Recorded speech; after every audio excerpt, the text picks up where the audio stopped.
But I'm Andy Parton, president of the Cradle. I want to welcome you to a very special night. We appreciate you coming out for something that's should be special. Small group of people, but you get to listen to some stories from the great Doc Gooden. But in any case, as I said, tonight's a special night here at the Cradle. And to take you the rest of the way is someone who's been a great friend of mine for a number of years. You may know him through Talkin' Baseball on cable, as well as Remember When, which is on Sirius XM radio every Saturday morning. Probably the best baseball interviewer on the planet.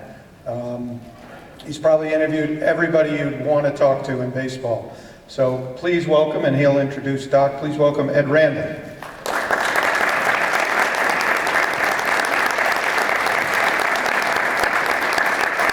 Ed Randall.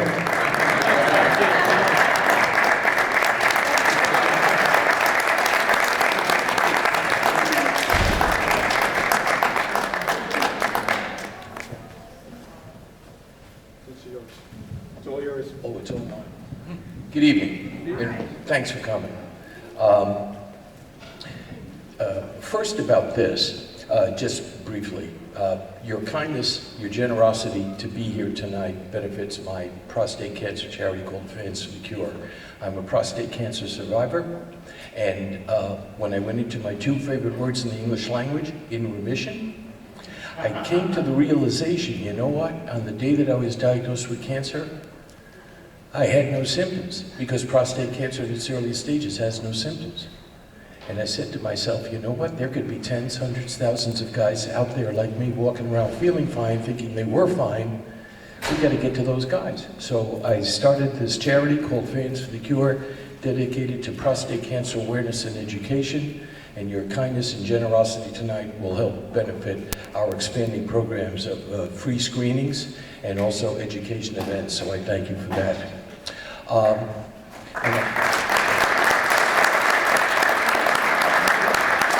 I don't know why there's 2 chairs here, because Andy said it was all my show tonight, but who knew? I want to introduce my friend, and we could be here till midnight talking about all his accolades, and also the man that he has become in his later years. And I'm so glad that you're here to welcome Dwight Gooden.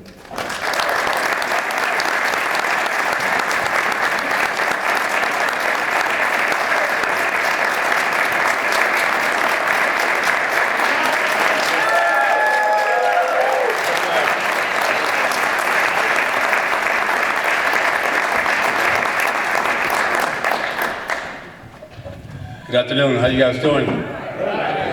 Some of you guys called me up. I couldn't hear because I was interrupted by someone. No, I'm just having fun. How you guys doing tonight? Thank you guys for having me. This is my neighborhood. It's good to be back in Long Island, obviously. Glad to see you guys here to take part in this as it leads up to the big day Sunday. That wouldn't be possible without you guys. The energy. Wait, what's going on Sunday? Sunday is a day that I get to celebrate with my fans.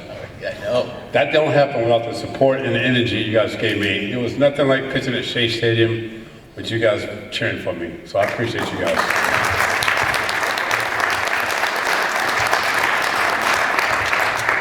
For being on our show tonight, you received this lovely medal, the Cradle of Aviation, all right?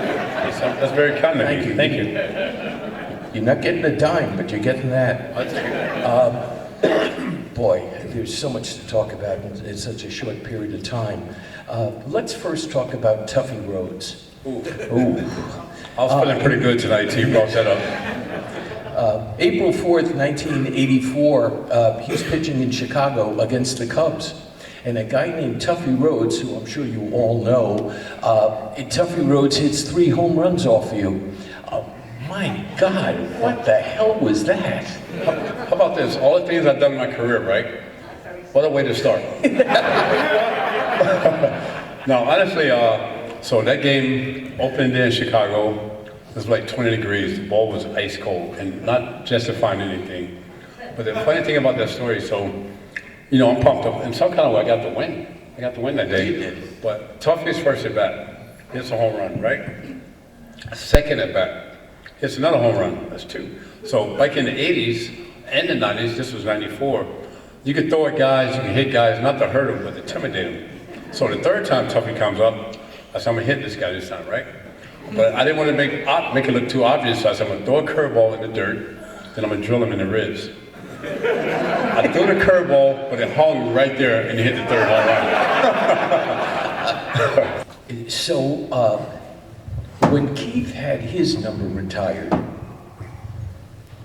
17, what did you think when Keith had his number retired? Did you think, well, I'm next? Not really. It was awesome to have a guy from the '86 team get his number retired, especially Keith, because Keith, when they say captain of a team, Keith was a true captain. Remember in 1984, my first year in the majors, being a rookie, not knowing the league, not knowing the hitters, Keith was like an assistant pitching coach on the field. He would tell me how to pitch certain guys to pitch around, and if guys were screwing up or messing around, Keith would get in your face. So when I saw Keith getting his number retired, I felt like I was a part of that as well, because he was representing not just himself, but the '86 team. And I was very happy for Keith. He definitely deserved it. So when Steve Cohen called you, what did you think? It was a crank call, or did you think it was, oh really, what did you think? Honestly, I did think it was a crank call.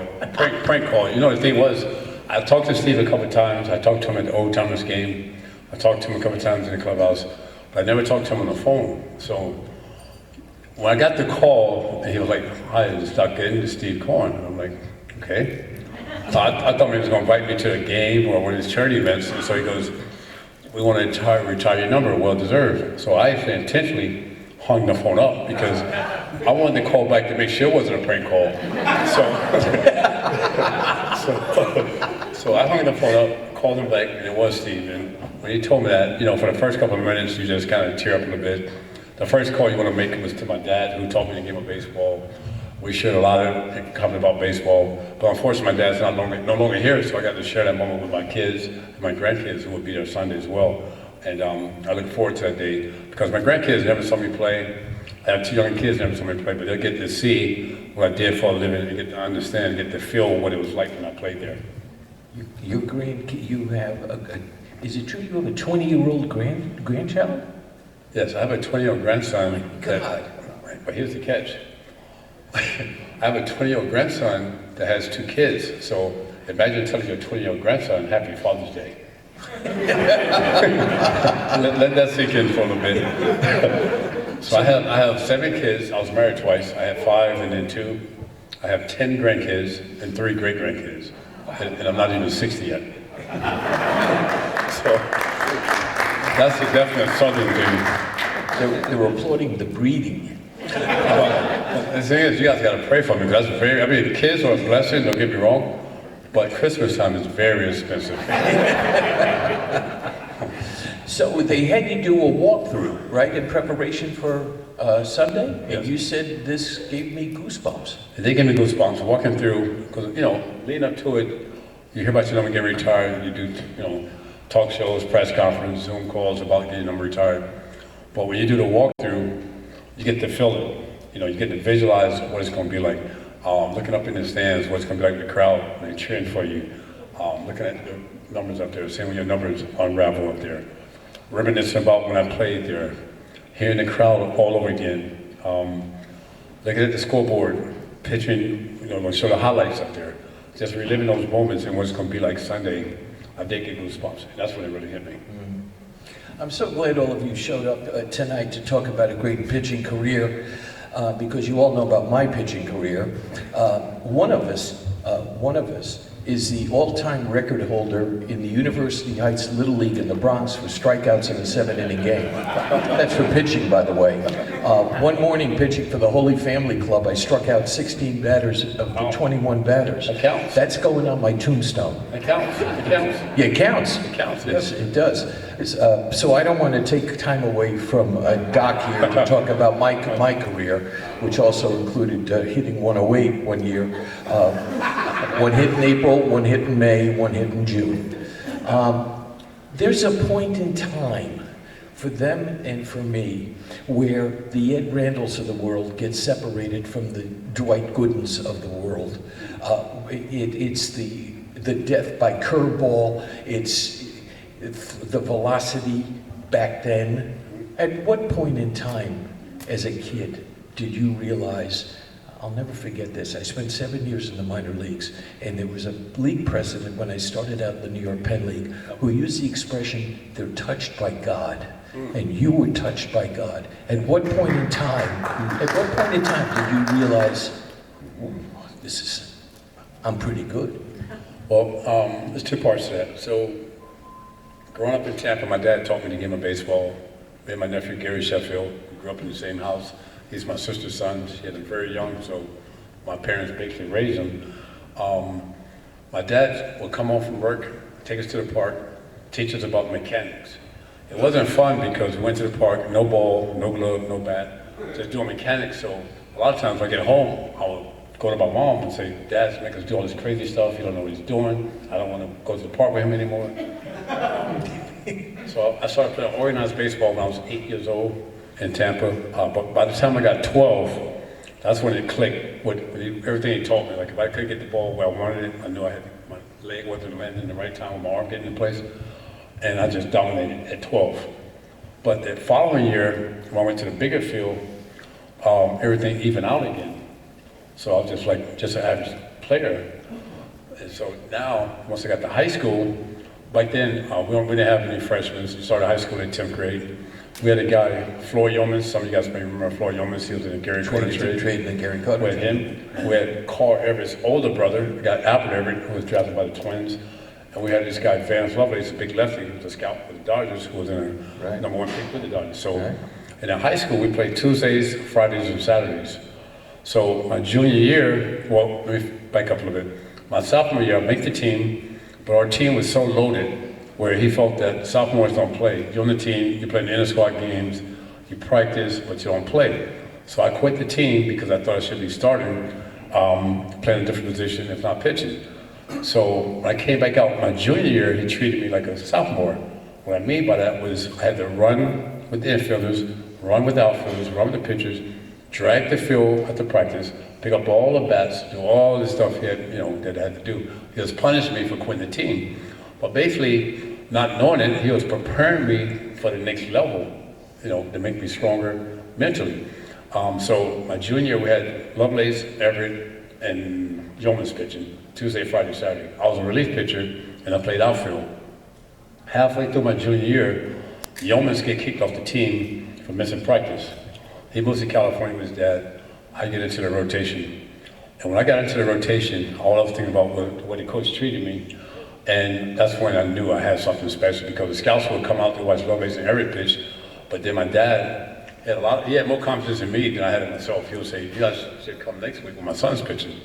And he talks me into coming back, and then came and started watching me play, and that's really how I got in. And then fast forward to my senior year, the Mets took me #1 and took Yeomans #2, which I was rated #4 at the time.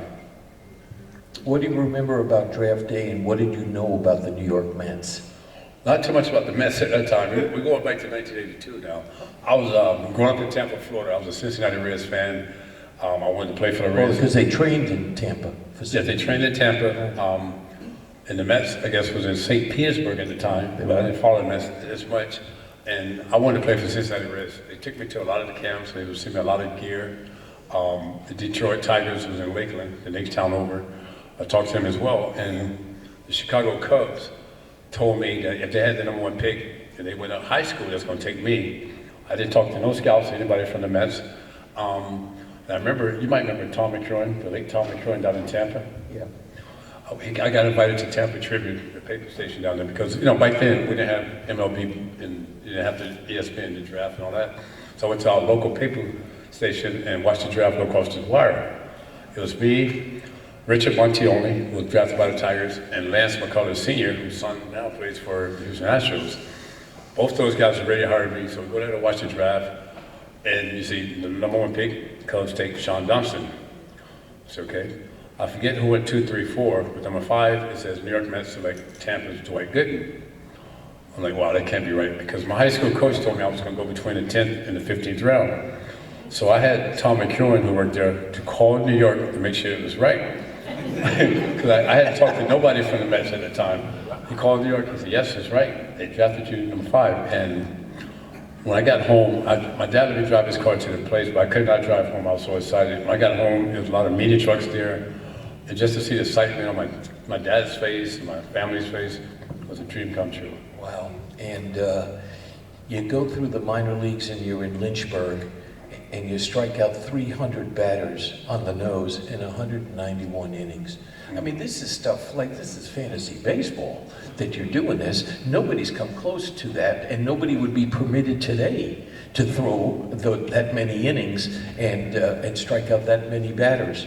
And Davey Johnson, the story goes, begged Frank Cashin, the general manager, that you needed to be on the 1984 team after that. You had started in Lynchburg, and then they brought you to AAA, where Davey was managing for the playoffs, right? Right, so in '83, when I went to A-ball, I actually started off 0-3. Started off 0-3, and I was thinking about sending me down to low A.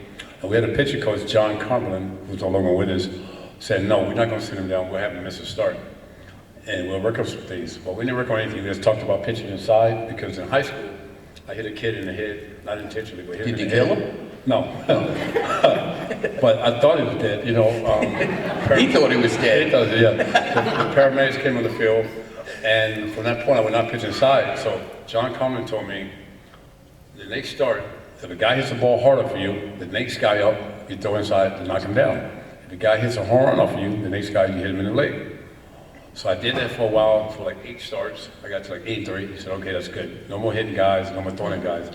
I finished that year in 19-4. I just started 0-3 just from pitching inside. Right. And as you mentioned, the 300 strikeouts. Davey Johnson was the AAA manager, so I got called up AAA for the playoffs. I pitched well for Davey in the playoffs, and we won the AAA World Series. And Davey told me wherever he managed the following year, I'll be on his team. George Bamberger resigned, who was the manager in '83. He resigned after the '83 season. Davey gets a job. I'm in an instruction league down in St. Petersburg, and just jokingly, I say, Davey, remember what you told me, right? He goes, oh, you're coming to camp. So I found out much later that they left Tom Seaver off the roster. Davey did it intentionally. Left Tom Seaver off the roster, knowing somebody would claim Tom Seaver. The White Sox claimed it, but that opened a roster spot for me. So I get invited to spring training as a non-roster player. And I only made the team that year because of Davey. I was 19 years old. The front office thought that I was too young. They wanted me to go to AA or AAA. And every time after every start, when I talk to the media, they say, you're going to AA or AAA, I'll run in the office, tell Davey Johnson what to say. He said, don't worry about it, you're going to make the team. The last day of spring training is when Davey told me, congratulations, you're making the team. And gave you number 35? Initially, I had number 35. Here's a great story. So I make the team. In spring training, I'm wearing number 64. I make the team. Those are cut numbers, as they used to call them. 64, oh yes, definitely. So I make the team. We have a workout at home before we go to Cincinnati. And my jersey's hanging up with number 35 on it. And Frank Cashin, who was the general manager at the time, told me if I have any problem with anybody to come talk to him. So Charlie Sanders was the equipment manager. I went to Charlie. I said, Charlie, I want number 16. He said, get out of my office, kid. Just be happy you made the team. I said, okay. So me, like the little kid, I ran to Frank Cashin's office. I said, I want number 16, but Charlie wouldn't give it to me. Frank came downstairs and said, why can't Doc have 16? Give him 16. He gave me number 16, but the reason he didn't want to give me 16, because it was Lee Mazzilli's old number, and Charlie Samuels was good friends with Lee Mazzilli. So I wore 16. In 1986, we traded, the Pirates released Lee Mazzilli. We picked him up. When Lee came back on the team, I offered number 16 back to Lee, but Lee said, no, it's your number now. And that's how I ended up with 16. So you boy, you're learning so much tonight, aren't you? So now let's talk about your major league debut in Houston and how you got to the ballpark. So the Mets was kind enough to fly my parents in for my first game, and I was so nervous. I mean, we're talking about, like, Nolan Ryan wasn't pitching against me, but just 2 years prior to that, I was in high school in my backyard pretending to be some of these guys in the big leagues. And that day I had lunch with my parents. It was around 1 o'clock in the hotel. And the bus wasn't leaving until 5 o'clock. I'd never been to the Astrodome before, so I go to the front desk. I ask them, how do you get to the Astrodome? They tell me to give me a map. It's about 3 miles. True story. It's about 3 miles. So I end up walking to the ballpark. When I get to the ballpark, I don't know how to get in. It's like an 8-foot fence. I'm climbing the fence. Climbing the fence to get in. Security guard comes over. Hey son, what are you doing? I said, I'm Dwight Doc, I'm pitching today. He's like, sure you are. So I show him my ID. He calls the clubhouse, and luckily my trainers are there. Steve Garland and Bob Sykes are there, and they come out to get me. And that's what started my career in Houston. And the thing was, I remember that game. Warming up in the bullpen, just sweating, out of control, just nerves are going. Number one, my parents are there. My first start, you know, you're not sure if you're ready or not. Then I won my first game. I beat the Astros. I'm gonna go 5 innings. I get the win. I remember after the game, talking to my dad. He goes, "Son, what do you think?" I said, "You know, I should win a lot of games." My next show was in Chicago. I pitched 3 innings. I get knocked out at the 3rd inning, and my dad was kind of like a wise guy. He goes, "Well, son, what do you think now?" I said, "I don't know if I'm ready." And so you go from I'm ready, I should win a lot of games, to not knowing if you're ready, and that's what the game does to you. And then you make the All-Star team, and you have the great, and you strike out the side in the All-Star game in Old Candlestick Park in San Francisco, and Gary Carter is your catcher. Who would imagine? Yeah, that was great. Make the All-Star game. I'm in the clubhouse with Nolan Ryan, Mike Schmidt, Dale Murphy, Andre Dawson. And Ryan and you had a conversation, right? I had a conversation with Nolan, which in high school, Pete Rose and Nolan Ryan, those are my 2 guys. Pete Rose because he was the first autograph I ever got when I was 9 years old, and Nolan Ryan just because the pitcher, and I was a strikeout pitcher in the league, and I'm just watching Nolan. And the conversation I had with Nolan, he told me, he came up to me, which I was just blown away. He said, I'm a big fan of yours. When I'm not pitching and we're not playing and you're pitching, I'm glued in front of TV. I look forward to watching you pitch. You're gonna be a great pitcher, you should have a great career. And just by him telling me that gave me a world of confidence, just by hearing my idol tell me that. And having Carter as my catcher, I remember going into the game and after my warm-up pitches, Carter says, just don't be nervous, just throw the ball where you did the first half of the season against us. I strike out the first 3 guys. I don't know which order, but it was Chet Lemon, Lance Parrish, and Alvin Davis. And as we're going off the field, Gary Carter says, wouldn't this be nice to do every 5th day? Not knowing was going to trade for Gary. Come right, that winter. Yes. And so it was no coincidence that I had my best career, my best year, the next year, which was my first year with Gary. Davey loved you, Carter loved you, and this was the perfect guy to nurture a young pitching staff with you and Darling, Ojeda came over from Boston and like that. But talk, if you will, about Mel Stottlemyre, who not only was your pitching coach with the Mets, but also with the Yankees, and what Mel meant to you. Oh, Mel was great. That's what's going to be tough come Sunday. With Mel not there, Gary not there, my father not there. Those are 3 guys that played a big part of my career. My dad started me, Gary came in, and Mel was there at the beginning and the end. Not having either one of those guys there Sunday would be very, very emotional for me, but I'm sure they'll be a part of me as well. Mel, as you mentioned, was more than just a pitching coach. On the road, Mel would come up my room, make sure I'm okay. Again, I was only 19, a year and a half out of high school, make sure I wasn't homesick. We'd go out to eat on the road. And I was very, very, well, before I get to the Yankees, this is Met country. You got me talking about Yankees. Well, but he was in both places. No, so Mel, the thing was, what great about Mel, my first couple of years was between starts, Mel didn't want me to settle. He'll always challenge me of working on something. He will find things for me to work on between starts.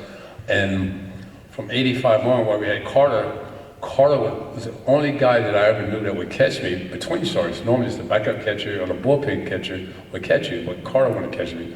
So they always found things for me to work on. They didn't want me to just be settled on the previous start, which is great. And I learned a lot from that and got a lot out of that. Fast forward to the Yankees, it was lucky I had Mel there at the end of my career. I remember 1996, I started the same way as 83. I started off 0-3. Joe Torre took me out of the rotation. He basically benched me. When a pitcher gets benched, that means you're not getting in the game if you're up 10 or you're down 10. You're not getting in the game. They're just trying to figure out whether to send me down or release me. But Mel Sartman would get me to the park early. We'd work on mechanics. We kept working. Mel kept believing in me. He wouldn't let me lose confidence. He just kept working on me. Unfortunately, David Cohen got an aneurysm in his shoulder, and that knocked him out of the game. And Mel basically begged Joe Torre to put me back into the rotation, and that's how I got back into the rotation. And I think it was my 5th start back in the rotation was the no-hitter.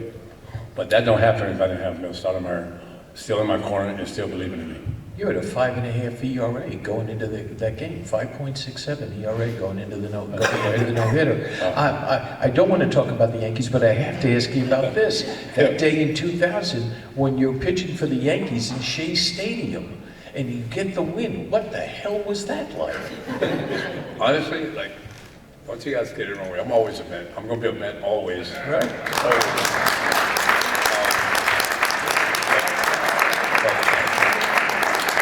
I have to admit, don't take this the wrong way, I have to admit this, it was a little bit of payback. A little bit of payback, but the only reason I say that is because, okay, in '94, the Mets wanted to cut ties, which I understood. I wanted to come back to make a record with you guys. I didn't want to go out on the note that I went out on. Mets said they want to cut ties. I got to go to the Yankee stand in New York.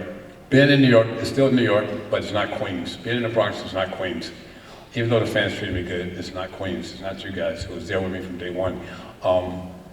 So, pitched for the, I'm not going to get to, not 2000. I'm here. I got you, okay. So, I pitched for the Yankees 96, 97. After the 97 season, Steve Phillips was the general manager. I'm not taking shots at Steve, we're good friends. I called Steve Phillips. I said, any way I can come back. He said, unfortunately, we don't have it in Rome. We wish you all the best. I signed with Cleveland, 98 and 99. After the 99 season, I called Steve Phillips again. I'd like to come back. So unfortunately, Doc, we wish you the best. I signed with Houston in 2000. I pitched 1 game. I got traded to Tampa. I pitched 8 games. I got released. Called the Mets again. So I'd like to come back. I'll go to AAA. I'll do whatever it takes. So unfortunately, Doc, we got no room. I was living in Tampa where the Yankees had spring training. So Joyce called me himself. He said, do you still want to pitch? I said, yes. He said, show up, work with Billy Connors. If it doesn't work out, you come work for me. I signed with the Yankees. I do maybe 2 games in rookie ball, nothing special. Next morning, I get to the ballpark. They said, Doc, we need to see you in the office.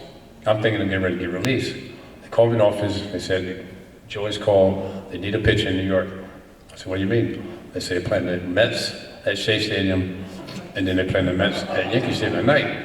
They want you to pitch the day game against the Mets. I'm like, wow.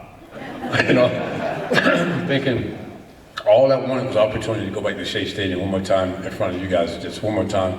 I didn't picture it as being a Yankee, so I didn't think I was ready. I had already accepted that I'm probably going to get hit pretty hard that game, but at least I get to go back to Shea Stadium. So I go to New York, I fly to New York the night before, the day of the game, I'm warming up in the visitors' bullpen. That was very odd. That was very odd. And nothing's working. And Mel was telling me, Doc, keep your leg up. Doc, keep your arm back. He's telling me all this stuff, and nothing's working. And Mel didn't say nothing after that. Now, after my warm-up pitches, I'm walking to the dugout down the tunnel to get ready to go in the game. And normally, after you finish your warm-up pitches, starting pitching, when you're walking to the dugout, only 1 relief pitcher goes down. 1 long guy goes down. But the entire bullpen, all but Mariano Rivera, was going down to the bullpen. So I'm sure Mel told everybody, get down there, it's going to be early. Now, when I get ready to take them out, Joe Torre goes, Doc, give me whatever you got. 1 inning, 2 innings, whatever you got. Just give me whatever you got. Normally, you don't tell a pitcher, give you 1 inning, 2 innings, whatever you got, right? But when I got on the mound, everything just clicked. I mean, it was like being at home again. I was able to find my fastball, find my location. Curveball head spin. I ended up pitching 5 minutes, and when I came out after the 5th, Torre goes, how do you feel? I said, I'm good. I didn't want to push it, so I said, I'm good. And ended up staying with the Mets. Staying with the Yankees. See, I told you I'm a Met. Ended up staying with the Yankees the rest of the year, pitching out of the bullpen. Then we played the Mets in the World Series, beat the Mets in the World Series. And after I retired, I called the Mets again. I wanted to sign a 1-day contract to retire to the Met. I was told no. But the thing is, that was okay. You know, a lot of times I look at that as, obviously I was hurt, but the timing wasn't right because unfortunately in 2018 I had a relapse, so I wasn't ready. But the way things go full circle, to come Sunday, I get to retire as a Met forever, and everything's all timing.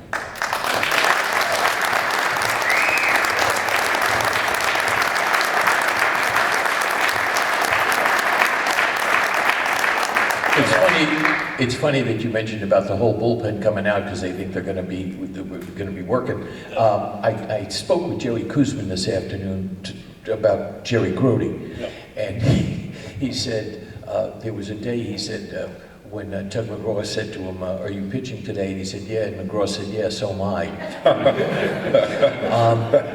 Our time is growing short, but I want you to talk about the K corner. And did you ever peak? And did you ever go up there all those years? I never went up there, but to be honest with you guys, when I was playing, You did. you had to be political correct and say, no, I didn't know how many Ks I had, but I'll be lying. Now that I don't play anymore, and we're here for a celebration and to have fun, I peaked all the time. The thing was, but I blame the late Gary Carter because Carter, when he was catching me, especially in '85, he wanted me to have 10 strikeouts plus. He wanted me to pitch a shutout, and he wanted me to pitch a complete game. So a lot of times I was pitching. Wait, what's a complete game? I don't remember. I know it's different now, right? Right. You pitch the whole game. You go 9 innings. Really? You pitched 9 innings? I know it's different now. So it's a totally different game now. Don't get me going. I got you. So a lot of times, like when you're passing the ball around the infield after a strikeout, the third, as Jay stated, the third baseman is always the last one to touch the ball before he throws it to the pitcher. And the K corner is right over the third baseman's head in the left field corner. So a lot of times I'll take a peek up there before I got the ball to see where I was at, trying to count him. So once I got the 10, and then it was like the bottom of the order, I'll kind of, not necessarily lighten up, but kind of go more down the middle for contact instead of going after the strikeouts. You love to hit, and I read that the Mets forbid you from batting left-handed. Is that true? That's true. You had 8 home runs, Had 8 home 7 runs. with the Mets, Yes. 1 with Cleveland. Yes. Okay. I love to hit. I love talking hitting. I take a lot of pride in my hitting, and even on the staff that we had in the '80s, we take a lot of pride in our hitting. We'll come out early on the road, take BP. I hate to see the DH come into baseball, the kind of several leagues, but then when you look at it, it was almost embarrassing. When you see a lot of pitchers get hurt running bases, pitchers get hurt bunting, pitchers get hurt swinging the bat, all this stuff. So they didn't take as much pride in it as they did in the '80s. So I understood why they had to go to the designated hitter. But I actually, as a kid, I wanted to be a hitter. But my dad, pitching was the best choice it turned out to be. You had wonderful veterans on the team. You mentioned Keith, who was like a pitching coach on the field. And then there was Rusty Staub, who gave you some advice one day. Go ahead. Yeah. So what Ed's talking about, I was telling him the story with Rusty Staub. Rusty Staub was the best. I learned a lot from Rusty Staub. And for some reason, my rookie year, Rusty Staub used to take me on the road to eat with him all the time. And Rusty would always order 2 meals and a Diet Coke, right? And one day I got For himself, not for you. himself. And one day, I just got the courage to ask him, I said, Rusty, what's the Diet Coke for? Shut up, rookie, just eat. But Rusty told me one day, he goes, we're in San Francisco playing. He goes, you think you have a good fastball, right? I said, yeah, I think, all right. He says, there's a guy, Jack Clark. At this time, Jack Clark was San Francisco Giants. He said, he's a good fastball hitter. He'll turn your fastball around. He hits anybody's fastball. But Jack Clark was hurt that year, so I didn't face him. The next year, 1985, I'm pitching opening day against the Cardinals at home. Jack Clark is now in the Cardinals. So the first inning I get through the guys, and then the second inning Jack Clark's leading off. And for some reason, all I can think about was what Rusty told me about Jack Clark being a fastball hitter. So I'm facing Jack Clark. I get 2 strikes on Jack Clark. I got him 0-2. I could waste a pitch. Carter wants a fastball up. But my ego comes in, and I said, no, I want to blow this guy away. Throw another fastball, try to blow it up. Bam, they go over the scoreboard, home run. Jack Clark hits the home run. Now I'm walking to the dugout, and Rusty Staub goes, that's the Jack Clark I was talking about. So 1984, the Mets come alive after the dark ages in your rookie season. 85, you win 98 games. And you finished 3 games behind St. Louis, and that season you lost 4 games. And they used to give you the business about, you can tell the story. Yeah, so in 1985, we lost by the Cardinals. They beat us out by 4 games. I remember we won 98 games, and back then, if you guys remember, it was only 2 divisions. So when we went into St. Louis at the end of the season, we needed to sweep them to win, get a tie at least, but they took the last game. We took 2 out of 3. So they beat us out by 4 games, and that year I was 24-4. And Wally Bateman always say, we could have won it if it wasn't for Doc losing those 4 games. So they put the blame on me. This is an unfair question, but I'm going to ask it. Is there one memorable game that has stood with you all these years, in year and in year? A good game or a bad game? Any game at all. I think for a good game, it would be the clincher against the Chicago Cubs in 1986 when we clinched at home. I remember facing Chico Walker. I was trying to get the strikeout because you always want to win with a strikeout. You know, the crowd, sellout crowd, everybody's on their feet. He grounded to second base. We're on the mound celebrating. The fans rushed the field. It was scary and fun at the same time. But that was probably my best moment right there. The celebration is doing this at Shea Stadium. These people and those that are not here tonight have always been so worried about you and so concerned about you, and they're so happy to see that you are here and you have embraced your past. Yes. That means a lot. That's what it's all about. And obviously, you guys always supported me on and off the field, even when I felt down on myself. You guys uplifted me, whether it was my family, text, mail, Instagram, what have you, or if I ran into somebody at the grocery store or wherever. So it's, Doc, how you doing? Doc, how you feeling? And to me, we're dealing with a life that was just more important as a player, and it meant a lot. And when I mentioned I always wanted to come back to in front of these guys, I didn't want to leave on that note. Now when I come back Sunday, I get to share that moment with you guys. And my message to you guys, and this is from the heart, as you mentioned, from the heart. When 16 is put on the rafter, and I truly mean this, I'm getting a little choked up now, but I want you guys to know that when they pull 16 down, whether you're in the stands, whenever you go to a game with your kids, your grandkids, or whoever, I want you guys to point at 16 and say, you played a part of that, because that don't happen without you guys. And I thank you guys so much for that.